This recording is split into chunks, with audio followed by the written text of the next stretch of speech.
mulai ya. Mana Komkes? Oh, alih kredit. Wakil Komkes ada ya? Oke. Ada presensi elektronik wakil Komkes? Nggak ada? Masih manual? Enggak. Kalau untuk kelas saya, Komkes atau wakil Komkes yang pasang. Ada yang manual sekarang? Diedarkan sudah ya? Berarti minggu depan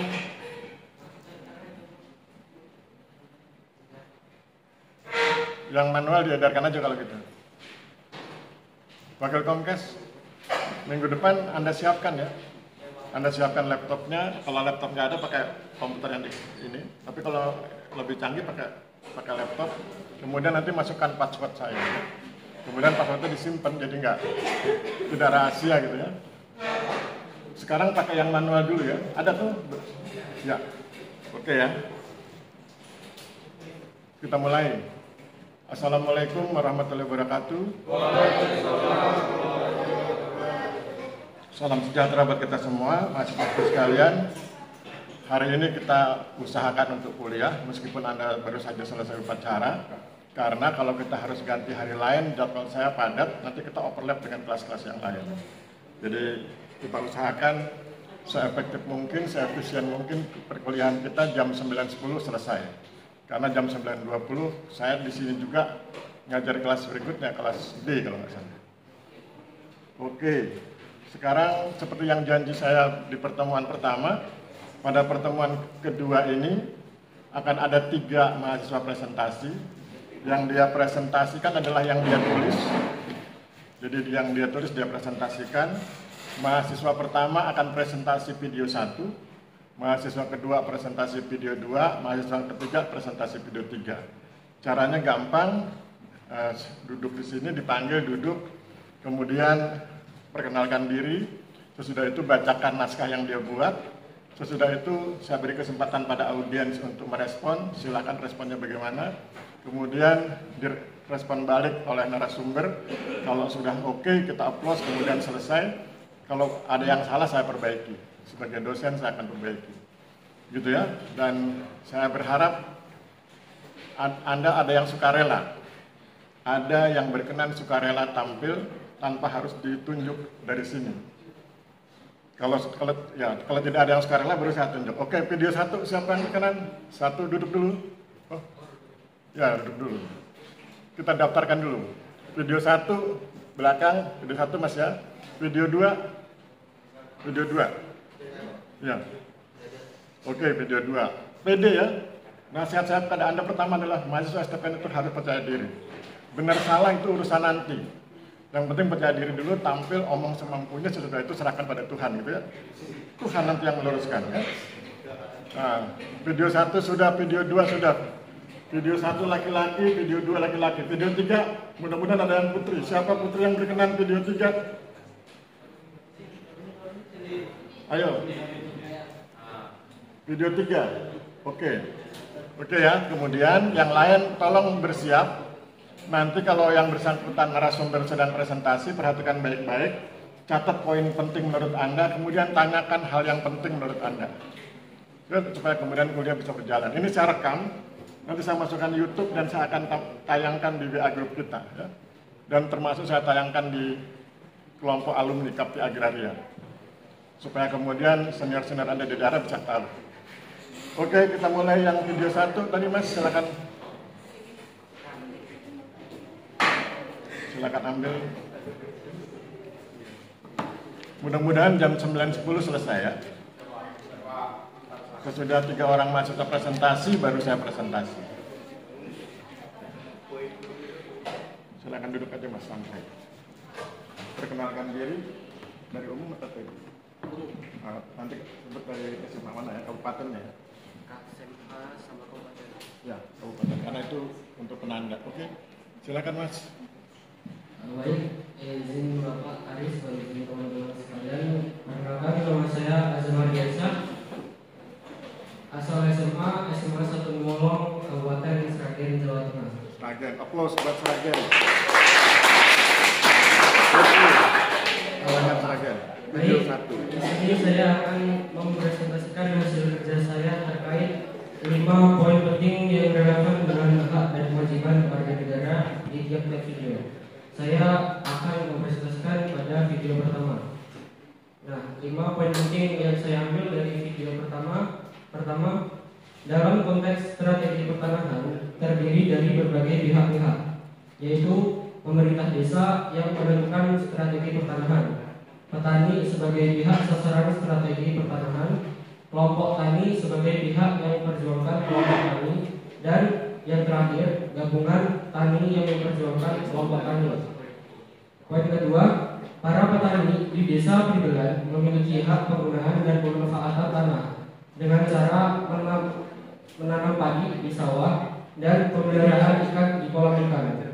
Hal ini dapat dilakukan ketika petani memiliki relasi dengan tanahnya dalam bentuk penggunaan dan pemilikan tanah. Poin ketiga, penerapan strategi keterampilan tanah dapat melindungi penghasilan petani karena petani di desa Prigelan mendapat kesempatan secara penuh untuk memperoleh penghasilan dari tanah sawah yang ada di desa ini. Penerapan power over relation. Nah, ini poin keempat, saya ulangi. Penerapan power over relation dapat mendorong petani sehingga memiliki sesuatu yang penting agar pemerintah desa Prigelan dapat menjamin tercapainya strategi pertanahan dan dapat memobilisasi sumber daya yang ada di desa Prigelan tersebut. Dan poin terakhir yang saya ambil yaitu strategi pertanahan di desa Prigelan menerapkan strategi penguasaan tanah berupa hak garap atas tanah seluas 60 bin bagi petani yang tidak memiliki tanah sawah. Nah, dari 5 poin yang saya ambil ini, poin pertama merupakan hak yang didapat untuk petani, dan yang poin kedua hak untuk petani kembali, dan yang ketiga penerapan strategi pertanahan ini juga hak petani kembali dan juga kewajiban oleh pemerintah desa Prigelan. Dan poin keempat yaitu ini kewajiban pemerintah desa Prigelan untuk hak petani. Dan poin terakhir ini hak yang diberikan kepada petani desa Prigelan. Sekian 5 poin yang saya kutip. Saya buka sesi tanya jawab kepada rekan-rekan sekalian. Adakah yang ingin bertanya? Oke, tekniknya itu narasumber serahkan ke moderator dulu ya. Nanti yang memberi kesempatan tanya jawab moderatornya. Baik, saya ulangi. Mohon maaf sebelumnya saya serahkan ke moderator. Oke, pegang aja kamu. Oke, siapa di antara Anda yang berkenan komentar, tanya, konfirmasi, apa saja? Siapa di antara Anda yang berkenan komentar? Hands up, kemudian saya persilakan bicara.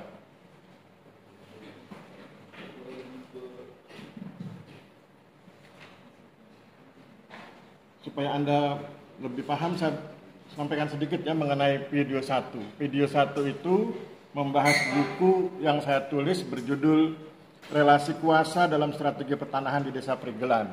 Relasi kuasa itu bahasa Inggrisnya power relation. Power relation itu dibagi 2, power to dan power over. Ya, power to dan power over. Yang power over itu jadi kalau misalnya Anda kepala desa itu menjalankan 2 sisi, power over dan power to. Power over itu kalau kemudian ternyata ada pihak yang ingin menghalangi kebijakan pertanahan, maka kemudian dilakukan power over. Apa power over? Menundukkan yang bersangkutan melalui penjelasan dan lain sebagainya agar kemudian yang bersangkutan berkenan mendukung program pertanahan desa. Power over. Ya, membuat yang bersangkutan tunduk, yang membuat yang bersangkutan sadar dan kemudian mendukung, itu power over. Sisi berikutnya adalah power to. Itu dilakukan kepada mereka yang sejak awal sudah mendukung tapi belum mampu mendukung. Maka kemudian diberdayakan agar kemudian mendukung. Kemudian apa hubungannya dengan hak dan kewajiban warga negara? Dalam buku ini diungkapkan pelaksanaan kewajiban masyarakat yang berupaya mengelola tanah di desanya. Mengelola tanah di desa itu kewajiban masyarakat. Untuk mendapatkan haknya. Apa haknya? Kesejahteraan. Jadi mereka punya kewajiban mengelola tanah, kemudian kalau itu sudah dikerjakan, mereka mendapatkan haknya berupa kesejahteraan. Jadi itu hubungan antara hak dan kewajiban masyarakat, hak dan kewajiban warga negara dalam konteks buku pertama, dalam konteks video pertama, yaitu relasi kuasa dalam strategi pertanahan di Desa Perigelan. Bukunya ada di perpustakaan ya, kalau nanti Anda ingin baca dipersilakan. Oke, itu pengantar saya. Sesudah mendengarkan ini, siapa di antara Anda yang ingin berkomentar? Nanti akan direspon oleh narasumber satu. Ya, silakan Mas, berdiri, perkenalkan diri, sebut nama, ya diri, biar kelihatan. Happy aja, ingat rumusnya percaya diri ya. Mahasiswa STPN itu PD.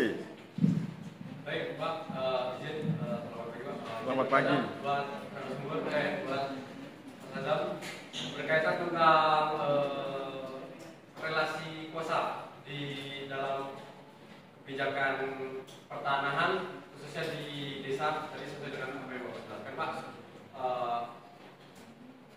Di dalam menurut Mas Azam yang di depan, apabila ada seseorang yang mempunyai kekuasaan di dalam kuasa atau kedudukan di desa, yang dimana dia ingin membantu untuk melaksanakan kebijakan pertanahan yang akan berlangsung di desa tersebut. Akan tetapi dia mempunyai tujuan lain, yang sehingga dari tujuan lain tersebut menimbulkan KKN, Pak, korupsi, kolusi, dan nepotisme, dengan cara dia mungkin mengambil dengan embel-embel infak ataupun dana untuk melaksanakan kebijakan pertanahan tersebut kepada masyarakat yang ingin mengelola tanah yang berada di desa tersebut. Sekian, terima kasih, Pak. Oke, terima kasih. Silakan narasumber direspon. Baik Bapak, saya ingin menjawab terkait pertanyaan dari Mas Tito.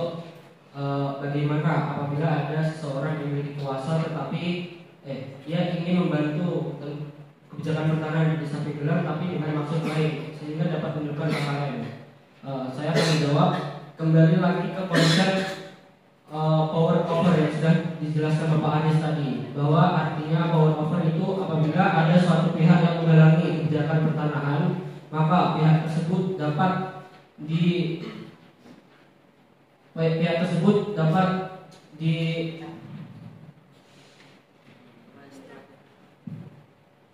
pihak yang menghalangi kebijakan pertanahan itu dapat dinasihatin atau agar bisa mendukung kembali kebijakan pertanahan sesuai dengan konsep power over yang sudah dijelaskan tadi.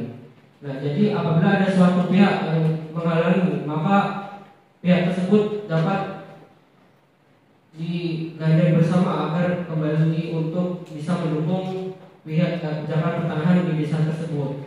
Apakah sudah menjawab? Oke, saya tambahkan ya. Jadi pertanyaannya itu bukan menghalangi, tapi justru mendukung. Jadi beliau itu bertanya, bagaimana kalau ada orang yang mendukung, tetapi di balik itu dia punya tujuan lain dalam rangka memperoleh keuntungan pribadi, gitu ya.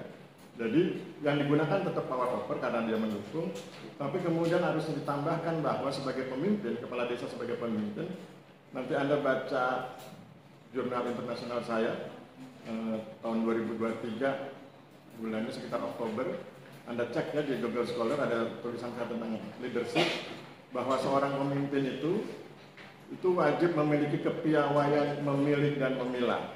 Memilih dan memilahnya bagaimana? Artinya ketika ada pihak yang ingin mendukung, dia harus tahu ini mendukung dalam rangka apa, untuk kepentingan siapa, dan bagaimana cara mengatasinya. Itu kepiawaian pemimpin. Dan kemudian nanti basisnya, cara menghadapinya antara lain, yang bersangkutan atau sang pemimpin ini atau kepala desa ini harus berbasis pada ketentuan yang berlaku.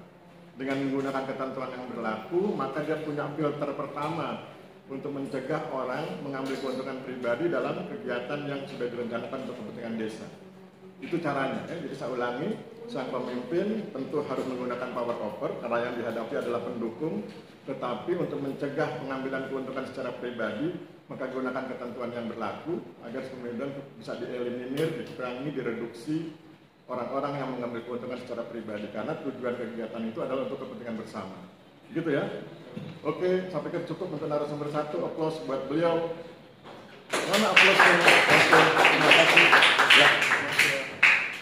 Ya. Oke, video kedua silakan. Ada di sini?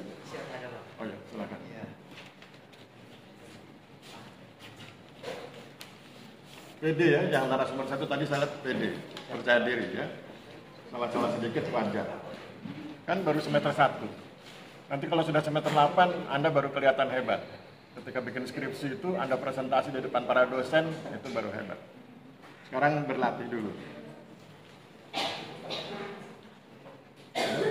Pegang mikrofon.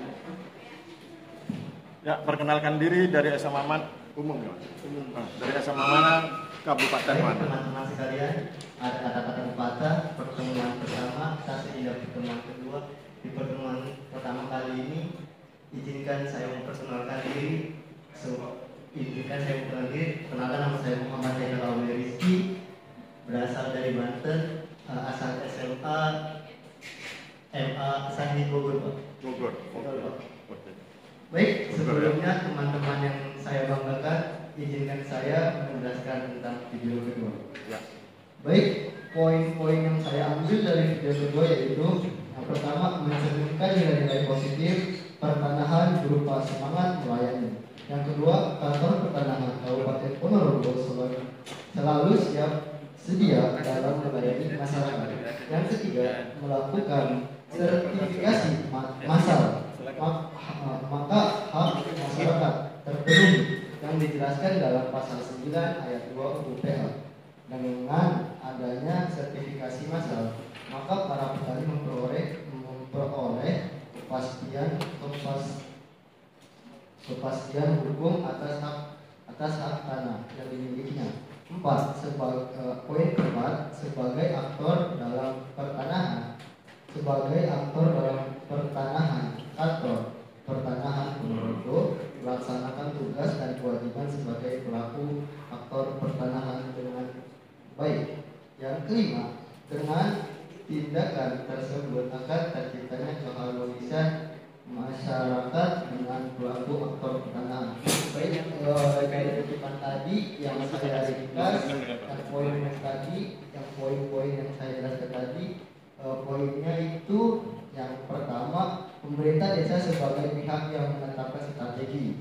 Yang poin kedua, petani sebagai pihak yang menjadikan sasaran strategi. Yang poin ketiga, kelompok petani sebagai pihak yang memperjuangkan kepentingan tani.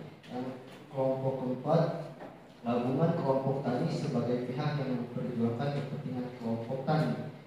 Di dalam video juga itu saya bisa merangkum sekalian ya, potensi yang ditimbulkan. Jadi potensi yang ditimbulkan itu bisa terjadinya konflik. Tapi di poin tersebut itu bisa terjadinya konflik, tapi sangat minimalisir adanya konflik, Mas. Gitu. Terus yang kedua, adanya yang strategi yang diberikan oleh yang di poin kedua itu agar bisa menurunnya kemiskinan. Terus supaya terwujudnya kesejahteraan petani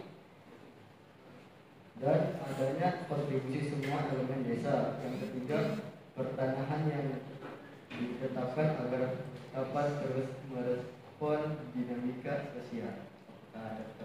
Baik, untuk poin-poin dan penjelasan tadi, apakah ada pertanyaan? Ya, pertanyaan. Silakan. Baik, selanjutnya saya silakan ke moderator. Oke, pegang aja mikrofonnya. Bagi yang mengantuk, dipersilakan cuci muka ke belakang. Jangan dipaksakan, Mas. Ke belakang dulu cuci muka. Kamu yang nengok ke belakang. Tadi kamu ngantuk. Gak apa-apa ya, itu alamiah. Fitrah manusia itu mengantuk. Ya, yang ngantuk silakan. Ya. Oke ya, siapa lagi yang ngantuk? Jangan semua ya, gantian.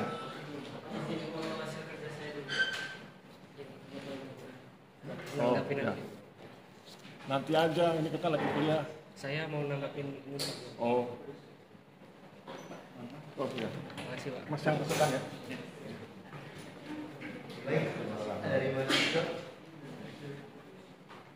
Bentar ya.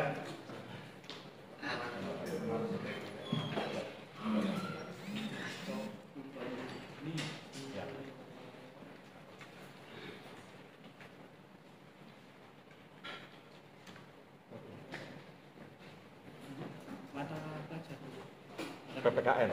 PPKN kelas, ini kelas C ya Mas? PPKN kelas C. PPKN kelas C.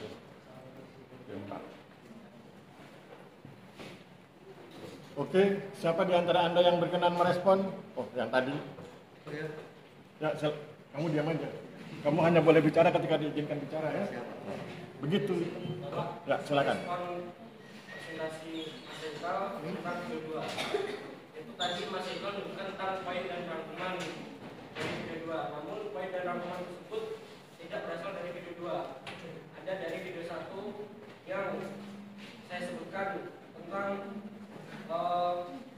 strategi pertanahan dari berbagai pihak, seperti desa yang menentukan strategi pertanahan, petani sebagai pihak sasaran sebagai pertanahan, kelompok tani sebagai pihak yang berjawaban kelompok tani, dan yang terakhir gabungan tani. Itu merupakan dari video 1, bukan video 2. Kemudian dari video 3, yaitu masyarakat desa perlu berubah agar dapat menciptakan kesejahteraan dan juga kemiskinan. Itu merupakan dari video 3, bukan dari video 2. Kemudian poin penting yang kelima, saya tidak begitu ingat, tapi poin penting yang kelima menurut saya itu tidak relasi dengan hak dan kewajiban warga negara. Sekian, terima kasih. Oke, terima kasih. Saya garis bawahi ya, kritiknya adalah keliru ngambil poin ya. Jadi keliru video 1 dan video 3. Anda bicara video 2 ya. Fokus saja di video 2. Oke, silakan Mas respon. Baik, sebelumnya terima kasih atas koreksian kepada saya, Mas Rijal. Baik, ini sangat excited sekali ya, terus sangat interesting sekali ya untuk dibahas. Jadi sebelumnya menurut kalian gitu kan tadi kan ternyata ada kesalahan gitu. Mungkin ini sebagai memperbaiki kesalahan saya. Jadi mari kita buka sesi tanya jawab, sesi diskusi. Menurut kalian untuk poin-poin itu bagaimana terkait permasalahan yang tadi permasalahan? Ganti-ganti. Oh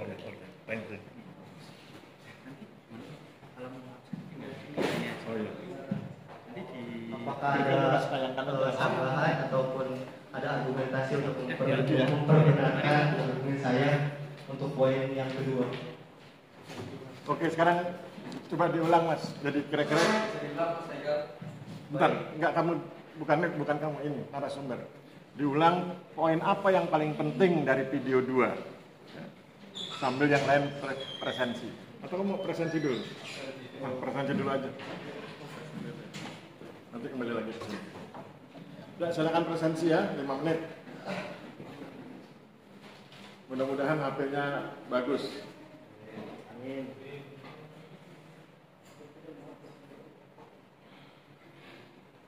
Minggu depan Wakil Komkes siapkan ya. Siapkan presensinya sehingga kemudian minggu depan siapkan presensinya.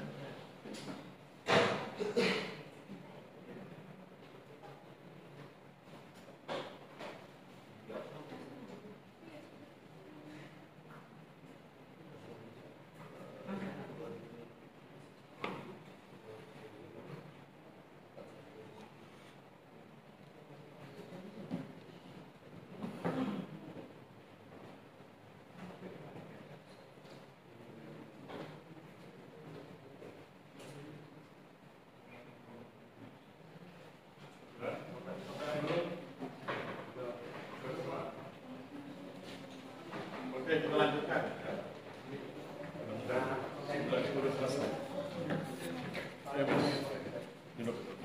Saya pandu ya. Jadi kamu ceritakan saja poin 2 itu. Tadi kan sudah dikritik bahwa kamu salah ambil data. Sekarang untuk yang video 2, kira-kira apa hal penting yang relevan dengan hak dan kewajiban warga negara? Video 2 yang relevan dengan hak dan kewajiban warga negara. Silakan Mas. Kalau nanti salah diperbaiki, saya yang perbaiki. Isi video 2 itu yang paling relevan dengan tema kita, hak dan kewajiban warga negara. Itu yang mana? Bagian apanya dari video 2 yang relevan dengan hak dan kewajiban warga negara? Pertemuan 2 ini kita bahas tentang hak dan kewajiban warga negara ya. Ayo. Apa yang relevan di video 2 dengan hak dan kewajiban warga negara? Pakai mikrofon ngomong, kalau salah nanti nggak apa-apa. Baik, aku ingin menjawab untuk Yang keras. Ingat rumusnya PD ya, percaya diri. baik untuk video 2 Pak, izinkan saya untuk menjawabnya. Untuk yang relevan itu menurut saya melakukan sertifikasi massal, maka hak masyarakat terpenuhi yang dijelaskan dalam pasal 9 ayat 2 UPR. Jadi dari situ kan kita sebagai untuk menjaga stabilitas, supaya tidak adanya konflik, supaya kita kan harusnya sosial ekonominya tidak ada antara sesama ini untuk adanya konflik, terus besar aman dan damai. Maka di situ kita yang saya tangkap itu ditetapkan dalam pasal ayat 2 UPA tentang mensertifikasikan atas hak atas tanah Pak. Oke, jadi narasumber 2 berpendapat bahwa mohon perhatian bagi yang ingin ngobrol, nanti saya usir dari kelas ya. Mohon perhatian. Kalau Anda nggak suka, izin saja keluar, selesai ya. Saya tidak formalistik orangnya, saya substantif. Jadi substansinya yang penting. Di video 2 itu tadi beliau narasumber 2 beranggapan bahwa hal yang paling urgen dengan hak dan kewajiban warga negara adalah sertifikasi massal gitu ya. Oke, sekarang mari kita bedah. Sertifikasi massal itu hak atau kewajiban? Ayo narasumber 2. Sertifikasi hak atas tanah itu hak atau kewajiban? Kewajiban, Pak. Yang betul. Jadi hak atau kewajiban? Hak dan kewajiban Pak. Alasannya kenapa, kapan dia disebut hak dan kapan dia disebut sebagai kewajiban? Kewajiban kita untuk mendaftar sertifikasi tanah menurut saya Pak, agar kita bisa mengklaim bahwa itu tanah Kapan kita. disebut hak? Tadi kan kamu bilang hak dan kewajiban. Kamu bilang itu kewajiban. Oke, terus kenapa disebut hak? Haknya itu bahwasanya yang dibikin disertifikasikan tanah itu milik saya Pak, memiliki hak kepemilikan Pak. Oke, kalau gitu saya luruskan ya. Nanti Anda baca pasal 19 Undang-Undang Pokok Agraria. Pasal 19 Undang-Undang Pokok Agraria itu mengamanatkan bahwa yang wajib mensertifikatkan hak atas tanah atas seluruh bidang tanah di Indonesia adalah pemerintah. Jadi itu kewajiban pemerintah. Oleh sebab itu jangan lupa ada PTSL, pendaftaran tanah sistematik lengkap. Itu pemerintah bersungguh-sungguh supaya seluruh bidang tanah di Indonesia itu bisa disertifikatkan. Itu kewajiban pemerintah. Kenapa itu jadi kewajiban pemerintah? Karena kewajiban pemerintah itu adalah hak bagi rakyatnya. Pemerintah wajib mensertifikatkan. Kenapa? Karena masyarakat berhak mendapat jaminan kepastian hukum. Sesudah dia mendapat haknya berupa jaminan kepastian hukum, maka nanti ketika PTSL dilaksanakan, masyarakat wajib memenuhi segala persyaratan. Jadi Anda harus lihat antara hak dan kewajiban itu berkelindan. Bahasa sosiologinya bilang berkelindan. Berkelit, bercampur seperti kalau Anda minum kopi susu itu ya. Antara kopi dengan susu itu bercampur dan sulit dibedakan lagi mana yang kopi, mana yang susu. Antara hak dan kewajiban itu berkelindan. Di satu sisi, sertifikat massal itu kewajiban pemerintah. Kenapa itu jadi kewajiban pemerintah? Dalam rangka memenuhi hak warga negara. Karena warga negara berhak mendapatkan jaminan kepastian hukum, berhak mendapatkan perlindungan hukum atas kepemilikannya. Sesudah itu menjadi hak masyarakat dan menjadi kewajiban pemerintah. Ketika kemudian pemerintah ingin melaksanakan, maka masyarakat wajib memenuhi persyaratannya. Kumpulkan berkas, izinkan petugas ukur datang mengukur, pasang tanda batas, itu kewajiban. Ya. Jadi dalam konteks sertifikat atas tanah ini, dalam rangka sertifikasi massal ini, maka antara hak dan kewajiban itu silih berganti. Kadang-kadang dia jadi hak, kadang-kadang jadi kewajiban sesuai dengan konteksnya, begitu ya. Saya pikir cukup untuk narasumber 2 ya. Aplaus buat beliau, terima kasih. Ya. Naskah. Ya. Thank you narasumber 2. Terakhir narasumber 3, Putri. Ya.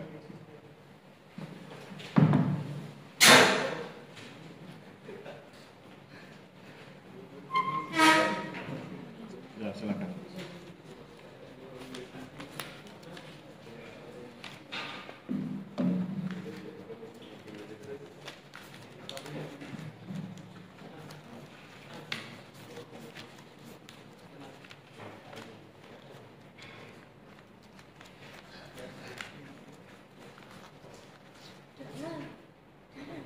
Nggak ada. Aja Kak, maaf Pak. Hilang. Oke. Ya, kenalkan diri. Umum atau tugas belajar? Oke. SMA-nya dengan kekuatan. Waalaikumsalam warahmatullahi wabarakatuh. Om Swastiastu, Namo Buddhaya, salam kebajikan. Izin Pak, perkenalkan nama saya Adi Cindy Olia dari SMA Negeri 1 Pati, Provinsi Jawa Tengah. Pati. Iya. Oke. Aplaus buat Pati. Oke. Baik teman-teman, izinkan saya di sini akan membahas mengenai video ketiga, yaitu mengenai instrumen kesejahteraan dan konservasi di Desa Kalimantan. Sebelum masuk pada poin-poin tersebut, izinkan saya menjelaskan mengenai perbedaan kesejahteraan dan konservasi. Kesejahteraan sendiri adalah dapat memiliki 4 arti dalam istilah umum. Sejarah menuju ke kesejahteraan menuju ke keadaan yang baik kondisi manusia di mana orang-orangnya dalam keadaan makmur dan keadaan sehat dan damai. Dalam ekonomi, sejahtera dihubungkan dengan keuntungan rendah. Kemudian mengenai konservasi,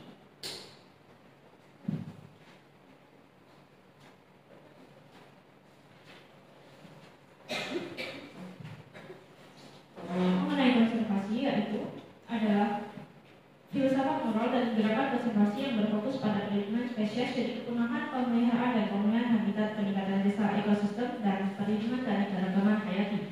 Dalam video ini terdapat 5 poin menurut saya. Yang pertama yaitu hak dan kewajiban konservasi. Pemerintah Desa Kalimantan mengambil langkah-langkah yang baik untuk melestarikan alam, khususnya hutan rakyat dan hutan negara yang ada di wilayah mereka.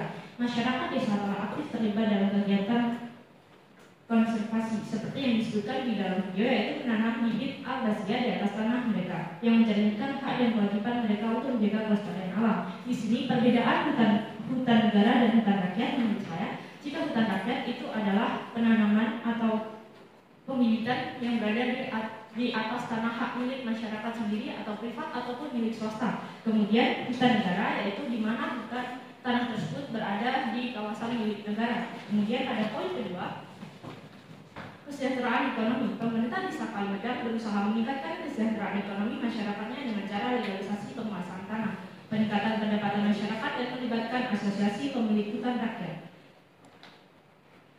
Pemilik hutan rakyat ini adalah penerapan nyata hak warga negara untuk menciptakan kesejahteraan ekonomi. Kemudian poin yang ketiga, hak legal atas tanah. Beberapa tanah desa di Kalimantan sudah bersertifikat atau sudah legal yang telah diproses oleh program. Kemudian pada poin keempat yaitu praktik konservasi. Pemerintah Desa Kalimantan menerapkan praktik konservasi seperti melestarikan hutan rakyat sesuai dengan tata ruang yang ditentukan oleh pemerintah. Kemudian poin yang terakhir yaitu poin kelima, Desa Kalimantan mengutamakan sertifikasi legalitas kayu di hutan negara. Hal ini mencerminkan kewajiban warga negara untuk menjaga dan melestarikan sumber daya alam agar dapat dimanfaatkan dengan berkelanjutan. Demikian presentasi dari saya. Waktu dan tempat saya kembalikan ke moderator. Ya, pegang aja mikrofon. Oke, siapa di antara Anda yang berkenan bertanya, berkomentar, dan lain-lain? Meskipun teknik penyajiannya cepat ya, ngomongnya cepat sekali. Jadi nanti kalau lain kali kalau presentasi agak dipelankan, kecepatannya dikurangi supaya orang kemudian lebih paham. Meskipun saya juga begitu, kalau sedang ngajar itu, kadang-kadang saya ngajar di semester atas, dikasih waktu cuma 30 menit, harus menyampaikan kira-kira 30 halaman, terpaksa cepat ya. 1 halaman 1 menit. Oke, siapa di antara Anda yang berkenan menghormati warga Pati? Ya. Tetangganya Pati itu mana?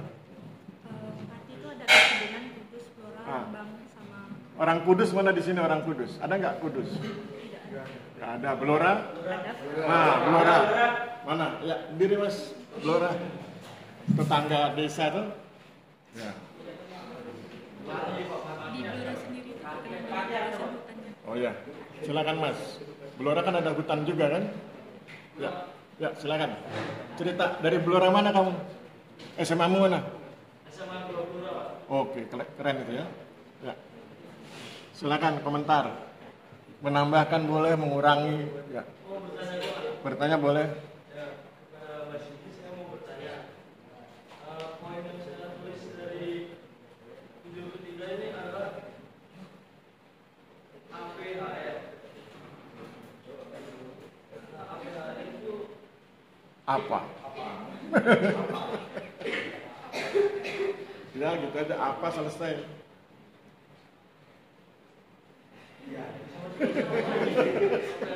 Asosiasi pemilik Hutan rakyat. hutan rakyat. Oke. Nah, bisa dijelaskan Pak hutan rakyat gimana? Oh iya, nanti yang jelaskan beliau ya. Ya. Oke. Jadi rakyat itu hutan yang berada di kebebasan masyarakat. Ya. APHR itu perhimpunan pemiliknya. Kamu jelaskan aja. Baik, izin menjawab mengenai APHR. Kamu tinggi, Pak. Oh iya. APHR itu tadi sudah saya jelaskan mengenai hutan rakyat, perbedaan hutan rakyat dan hutan negara. Hutan rakyat itu adalah kawasan pembibitan atau penanaman pepohonan yang berada di atas hak milik swasta atau pribadi, seperti contohnya tanah pekarangan, kemudian ada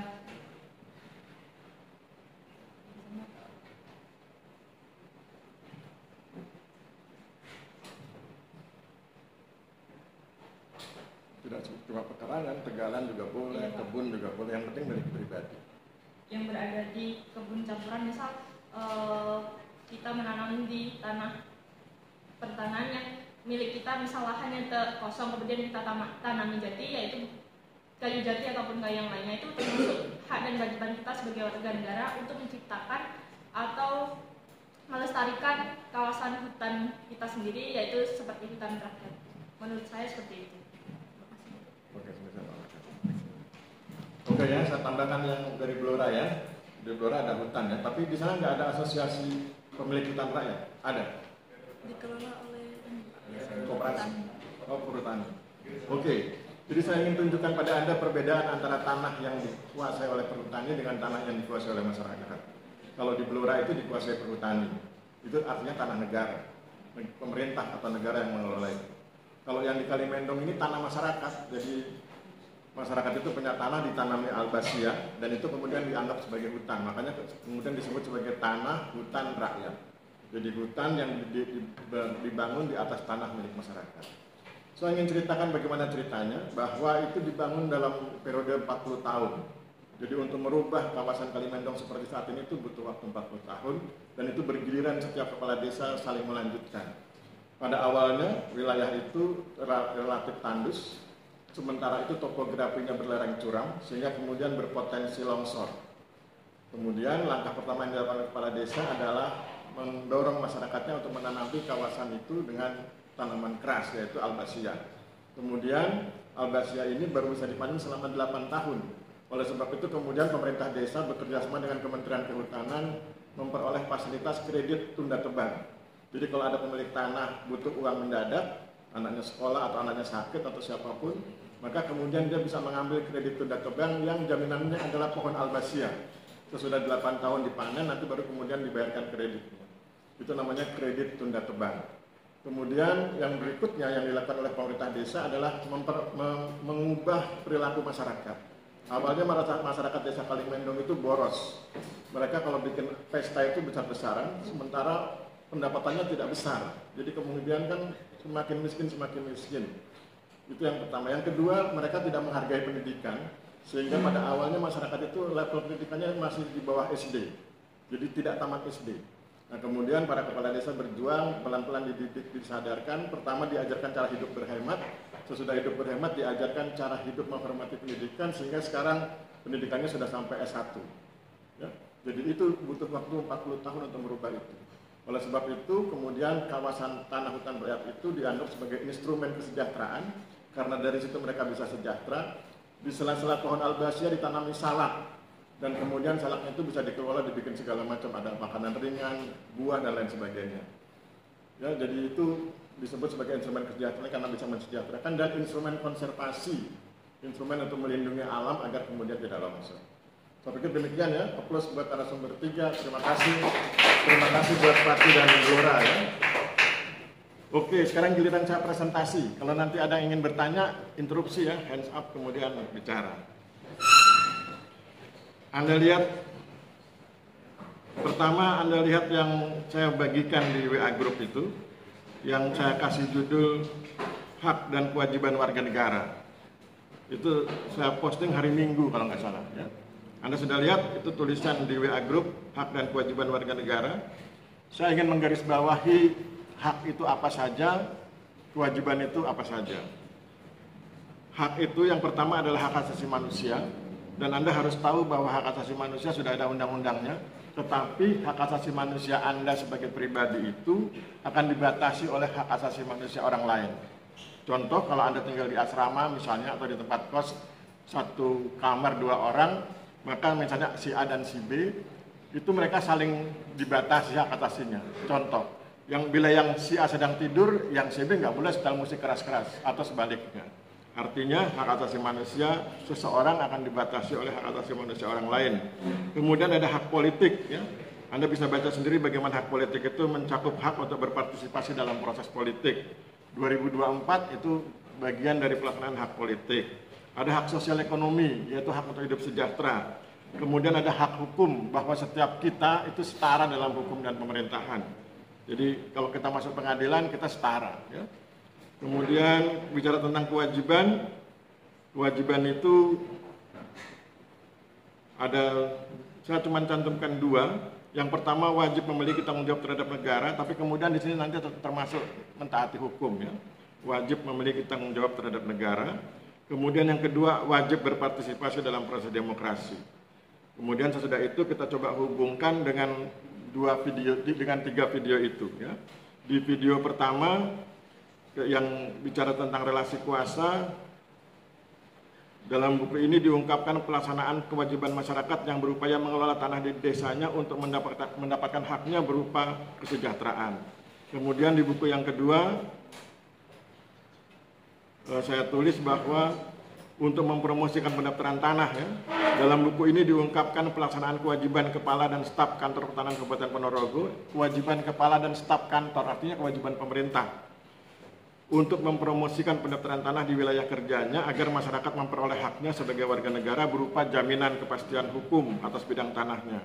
Kemudian di video yang ketiga, itu bicara tentang buku juga. Dalam buku ini diungkapkan pelaksanaan kewajiban masyarakat desa berupa pengelolaan dan pemanfaatan sumber daya tanah sebaik-baiknya agar memperoleh haknya sebagai warga negara, yaitu kesejahteraan. Jadi wajib mengelola sumber daya agraria atau tanah, kemudian sesudah itu baru dia berhak atas kesejahteraan. Kemudian sekarang kita lihat di PowerPoint-nya pertemuan 2, Anda bisa klik PowerPoint pertemuan 2. Judulnya Pendidikan Kewarganegaraan, Hak dan Kewajiban Warga Negara. Saya ingin minta Anda lihat slide kedua tentang pengertian istilah. Saya ingin Anda bisa membedakan mana penduduk, mana rakyat, mana warga negara. Jadi pada diri satu orang itu bisa terdapat 3 ini. Sama seperti kalau ada laki-laki, ada seorang laki-laki dewasa, dia bisa disebut sebagai laki-laki dewasa, dia bisa disebut sebagai ayah karena dia punya anak, dia bisa disebut sebagai suami karena dia punya istri, dan sebagainya, ya. Dan dia bisa disebut sebagai kepala keluarga karena kemudian dia memimpin keluarganya untuk hidup semakin baik. Nah, itu juga bisa berlaku pada kita. Setiap kita itu bisa jadi penduduk, rakyat, dan warga negara. Kapan kita jadi penduduk? Penduduk adalah orang yang bertempat tinggal di suatu wilayah negara tertentu dalam kurun waktu tertentu. Anda adalah penduduk. Ketika Anda bertempat tinggal di wilayah tertentu di suatu negara. Anda penduduk Indonesia, Anda penduduk Sleman sekarang. Kemudian rakyat. Rakyat adalah orang yang berada di bawah suatu pemerintahan tertentu dan tunduk pada pemerintahan tersebut. Anda adalah rakyat Indonesia karena tunduk pada pemerintah Indonesia. Kemudian Anda adalah warga negara karena Anda adalah anggota suatu negara. Ada negara namanya Indonesia, Anda anggotanya, maka Anda warga negara Indonesia. Ada pemerintah Indonesia, Anda tunduk pada pemerintah Indonesia, maka Anda adalah rakyat Indonesia. Ada wilayah Indonesia, Anda berada di dalamnya, berarti Anda adalah penduduk Indonesia. Jadi, Anda, setiap orang dari kita ini bisa jadi penduduk Indonesia, rakyat Indonesia, dan warga negara Indonesia. Kalau penduduk, fokusnya pada kewilayahan, tinggal di tempat tertentu. Kalau rakyat, fokusnya pada ketundukan terhadap pemerintah, sedangkan warga negara fokusnya pada keanggotaan dari suatu negara. Itu yang membedakan penduduk, rakyat, dan warga negara. Kemudian mengenai undang-undangnya nanti Anda baca sendiri. Saya ingin ajak Anda melihat beberapa hak yang berkaitan dengan warga negara, ya, menurut Undang-Undang Dasar 1945. persamaan kedudukan dalam hukum dan pemerintahan, hak atas pekerjaan, hak dalam upaya pembelaan negara, dan lain sebagainya. Sampai ke 9 itu khusus untuk fakir miskin dan anak terlantar ada hak untuk dipelihara oleh negara, fakir miskin dan anak-anak terlantar. Kemudian masih bicara tentang hak asasi manusia, di slide ke-10 itu ada cakupan hak asasi manusia, ya. Ada hak asasi pribadi, hak asasi ekonomi, hak asasi politik, hak asasi hukum, hak asasi sosial budaya, hak asasi peradilan. Saya ingin cerita sedikit apa bedanya antara gaya hidup kita dengan gaya hidup orang Amerika, misalnya dalam konteks hak asasi manusia, ya. Kalau di Indonesia, kalau Anda ketemu seseorang, Anda bilang begini, gimana kabarnya? Sehat? Sehat. Kok kelihatan gemuk? Orang Indonesia diomong begitu biasa, nggak tersinggung. Tapi kalau Anda ngomong begitu di Amerika Serikat bisa digugat. Karena itu bagian dari body shaming, ya, menghina fisik. Jadi itu bedanya. Nanti Anda coba buka di YouTube channel-channel tentang budaya Amerika dan budaya Indonesia, itu perbedaannya. Jadi di Indonesia ngomong, oh sekarang tambah gemuk, oh sekarang tambah kurus, itu di Indonesia dianggap sebagai hal yang biasa, menunjukkan keakraban. Tapi kalau di Amerika bisa masuk pengadilan, digugat, kemudian didenda sekian juta atau sekian dolar, sehingga kemudian itu harus diwaspadai. Itu beda gaya hidup meskipun isunya sama, hak asasi manusia. Kemudian yang lain nanti Anda bisa baca, itu ada buku tentang relasi kuasa, kemudian dihubungkan dengan hak dan kewajiban warga negara. Kemudian di slide terakhir, saya justru ingin mengingatkan Anda tentang slide terakhir. If you can dream it, you can do it. Jika kamu bisa memimpikan itu, maka kamu bisa melakukan itu. Jadi kalau Anda punya mimpi, punya cita-cita ingin jadi orang yang bergerak di birokrasi pertanahan, entah jadi kepala kantor, kepala kanwil, dan segala macam birokrasi pertanahan, atau Anda ingin bergerak di swasta pertanahan, maka kalau Anda bisa bicara itu, Anda bisa memimpikan itu, maka tentu Anda bisa melakukan itu. Ya. Jadi ini semacam pesan bahwa untuk tidak patah semangat ketika Anda punya keinginan atau cita-cita tertentu, ya. Yang penting hubungi Tuhan dan kemudian Anda kerjakan sebaik-baiknya. Sebelum kita bubar, sekarang sudah jam 8.58, siapa di antara Anda yang ingin komentar, tanya, atau apalah? Silakan sebelum kita bubarkan kelas. Ada? Kalau nggak ada, kita bubar, ya. Oke, kalau nggak ada, kita bubar, kita akhiri. Terima kasih Anda menghadiri perkuliahan saya. Untuk yang minggu depan, mohon Komkes disiapkan, wakil Komkes, ya. Minggu depan disiapkan presensinya, nanti passwordnya bisa WA ke saya, nanti saya kirim password dan username-nya. Oke, saya pikir cukup sekian. Terima kasih, kita akhiri. Wabillahi taufiq wal hidayah. Wassalamualaikum warahmatullahi wabarakatuh. Salam sejahtera buat kita semua. Terima kasih dan selamat siang.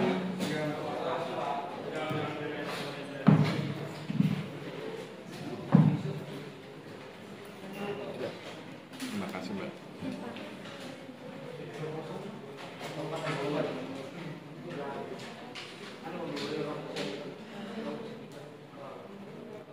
Tolong isi, ya. Oke, thank you.